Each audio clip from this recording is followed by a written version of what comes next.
il est 6h30 du matin, Cécilia, sage-femme, arrive à la maternité pour prendre son service. Première étape, se changer. Aujourd'hui, elle est dans l'unité des salles de naissance.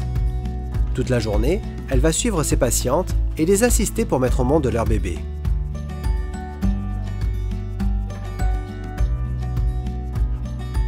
On va accueillir les patients qui viennent, on va faire leur consultation d'entrée, déterminer le motif de consultation. Donc soit elles sont en travail et donc on les met en salle de naissance, on va suivre tout le travail, faire l'accouchement, suivre le postpartum immédiat et s'occuper aussi du nouveau-né. Tous les matins, l'équipe de nuit et l'équipe de jour se réunissent pour la relève. Ce point permet de transmettre les informations sur chaque patiente. Juste après, une réunion pluridisciplinaire a lieu entre les différentes unités de la maternité.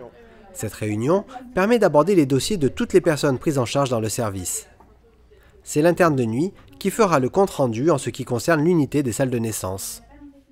On discute des dossiers qui ont été traités sur les dernières 24 heures, notamment les accouchements qui ont nécessité l'intervention du médecin, donc les accouchements pathologiques avec instruments ou les césariennes. On traite ensuite des accouchements physiologiques, mais pour lesquels il y a une pathologie soit chez l'enfant, soit chez la mère. Et en dernier, on parle des accouchements physiologiques, sans particularité. On parle aussi des hospitalisations et on discute des indications de naissance, de déclenchement, de césarienne, les dossiers qui peuvent nous poser problème également. Dans l'unité des salles de naissance, Cécilia et les autres sages-femmes surveillent le bon déroulement du travail des patientes, s'assurent que le rythme cardiaque du bébé est bon grâce à un monitoring, contrôlent les contractions et la dilatation du col. On va les voir régulièrement, on évalue l'avancée du travail, le bien-être fœtal, le bien-être maternel. Et ensuite, ça débouche généralement sur l'accouchement. Et après la surveillance, vérifier au niveau hémorragique que tout va bien, qu'il y a une bonne adaptation du nouveau-né, etc. Vers 11h, une patiente a le col suffisamment dilaté. Elle va être installée dans une salle. Dans le service, les salles de naissance sont préparées et nettoyées par les aides-soignantes et les agents de service hospitalier.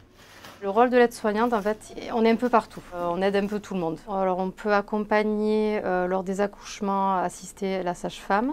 Si ce n'est pas le cas, on s'occupe du bio-nettoyage quand la patiente part de la salle où elle se trouve, en binôme avec la SH. On s'occupe aussi des commandes. Donc on fait les inventaires, les commandes de matériel, commandes de pharmacie. On s'occupe de tout ce qui est instruments de césarienne. Lorsqu'elles ne sont pas réalisées en urgence, les naissances par césarienne sont programmées. Elles se passent dans une salle aménagée en bloc opératoire. Une patiente y est installée. L'anesthésiste est en train de poser une péridurale et Aude, la gynécologue obstétricienne en poste aujourd'hui, se prépare. Le rôle de la gynécologue obstétricienne, c'est d'intervenir dans le cadre d'accouchements pathologiques qui nécessitent du coup une prise en charge médicale, soit parce qu'il y avait des anomalies du rythme, soit parce qu'il y a un souci au niveau de la mère, dans le cadre aussi des accouchements instrumentaux, par spatule ou ventouse, et dans le cadre des césariennes. Dans la salle d'à côté, le travail a commencé et le bébé montre des signes de faiblesse. Aude est appelée en renfort. Il faut arriver à beaucoup anticiper notre travail et à anticiper surtout, entre guillemets, le pire pour que toutes les équipes, la patiente et le bébé, soient dans le maximum de sécurité possible. Là, le bébé n'est pas engagé avant qu'elle pousse et du coup, comme il n'est pas engagé, si jamais il y a des anomalies du rythme, c'est une indication de naissance par césarienne et pas par voie basse. Grande respiration, bloc, on pousse. Allez, en dessous. Allez, fort, Lydia. Allez, on y va. Grande respiration, bloc, on pousse. Allez, on se fâche. Posez vos fesses, posez vos fesses. Allez. Oui. Super, c'est bien. Allez, quand on n'en peut plus. Une grande respiration, bloc, et on pousse. Allez, c'est bien, s'il vous plaît. Posez vos fesses, posez vos fesses. C'est très bien ce que vous faites. J'essaie de vous faire descendre au maximum. On va essayer de vous faire accoucher normalement. Finalement, grâce aux efforts de la maman et le soutien de toute l'équipe, l'enfant a pu naître par voie basse. Fatigué tout de même par cette épreuve, il sera mis quelque temps sous oxygène afin de reprendre des forces.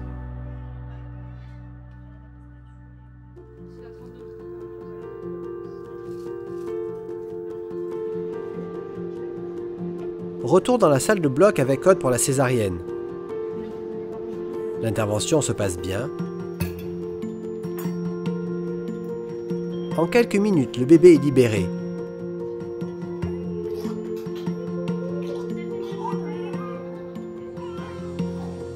Le papa et la maman font sa connaissance tout de suite.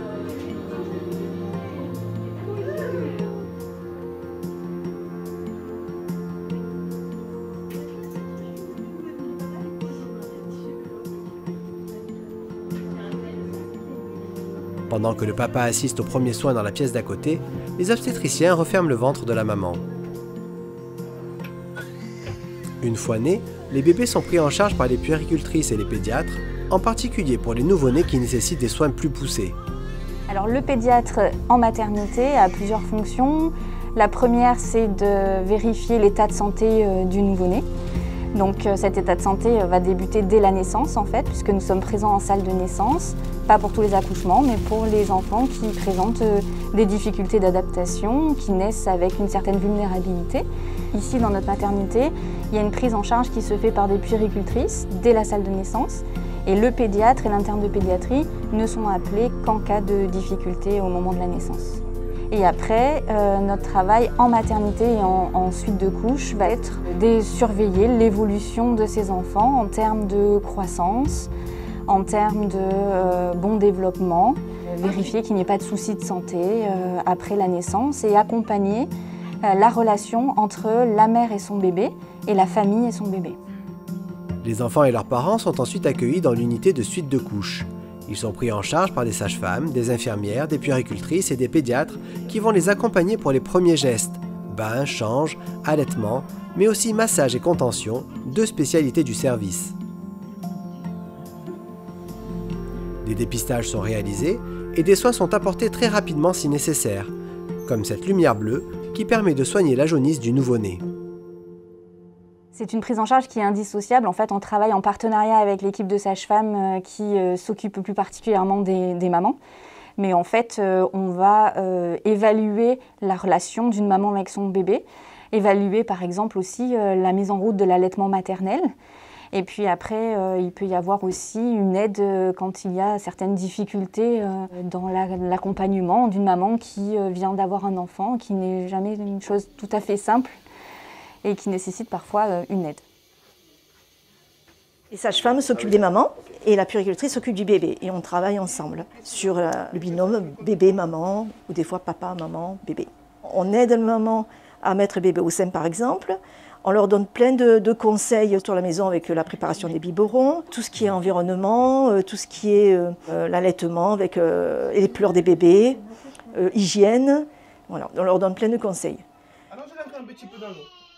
Il faut que le bas de sa tête soit dans l'eau. Le bas de sa tête là. Tout le temps de la prise en charge, les équipes de la maternité prennent le plus grand soin des parents et de leurs enfants.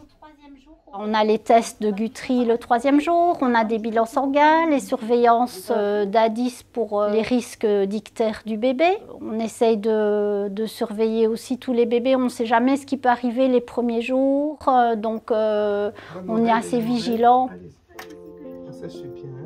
Cécilia, Aude, Laura, Isabelle et l'ensemble des équipes des maternités de la PHM assurent plus de 5600 accouchements par an.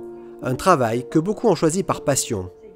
Je pense que c'est un métier vocation, c'est un métier passion et c'est cette relation qu'on peut avoir avec les enfants, mais surtout avec les familles en fait. C'est vraiment, on ne peut pas dissocier l'un de l'autre. D'abord m'occuper des bébés parce que ça, j'ai toujours aimé ça. Et puis justement le contact avec les familles. Ce qui m'intéresse, c'est la relation que nous avons avec les patientes et les bébés. C'est tout ce qu'on peut mettre en place pour les aider à aller plus loin après dans leur vie. Moi, j'aime beaucoup le côté médical et autonome qu'a une sage-femme dans la garantie de la physiologie, en fait. Disons que je pense que j'ai toujours voulu mettre au monde des enfants et j'ai eu la révélation quand j'étais étudiante en 2e année de médecine. Je suis venue en stage ici et j'ai vu mon premier bébé naître par les voies naturelles. Et ce jour-là, je me suis dit qu'en fait, je pouvais faire que ça toute ma vie.